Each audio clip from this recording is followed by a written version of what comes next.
Et on revient en France maintenant, car vous avez été très nombreux à réagir au reportage que nous avons diffusé hier sur ces deux femmes qui vivent et dorment dans leur voiture. Vous avez été touchés. Nous avons reçu des centaines d'appels et plusieurs propositions d'aide. Clément Le Goff, Marie Forestier, André Germain. Nous les avions quittées chez elles, dans leur voiture, par moins 4 degrés. Deux femmes, à gauche, Agnès Geneste, 60 ans, son deuxième hiver dans son véhicule.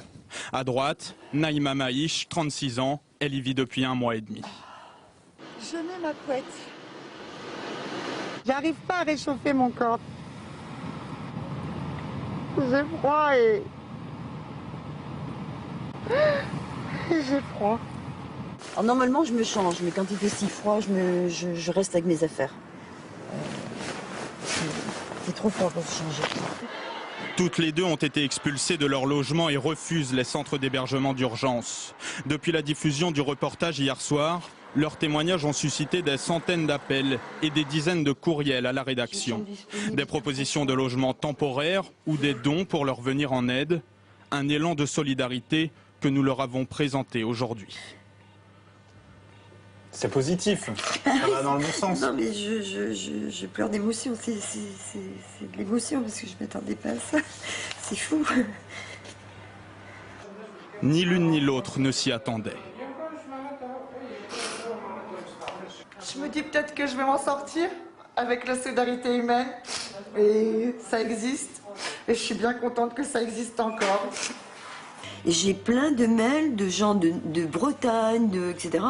qui m'envoient des mails pour me dire mais on est prêt à vous héberger, etc. quoi. Donc c'est le chaos là, tout parce que ça fait 2 ans où, je veux dire, comment dirais-je, ce qui est normal, hein, moi je suis restée 1 an invisible, hein, déjà, hein, par honte, par peur de réaction, donc j'ai voulu être invisible, j'ai été invisible. Hein, parce que même des gens qui me découvrent, ils me disent « Ah mais il n'y a pas longtemps que vous êtes là ?» Si, non, ça fait 2 ans que je suis sous vos fenêtres. Je me sens un petit peu plus forte parce que je me dis que je vais avoir de l'aide. Les deux femmes expliquent qu'elles vont répondre à chacune de ces propositions. On héberge parce qu'on a la gentillesse du cœur et une humanité, mais ce ne peut être que provisoire. Je veux dire, on ne peut pas demander aux gens l'impossible. Parmi les téléspectateurs émus par leur situation, cette enseignante en région parisienne. Elle propose de mettre à disposition ce studio de 40 mètres carrés.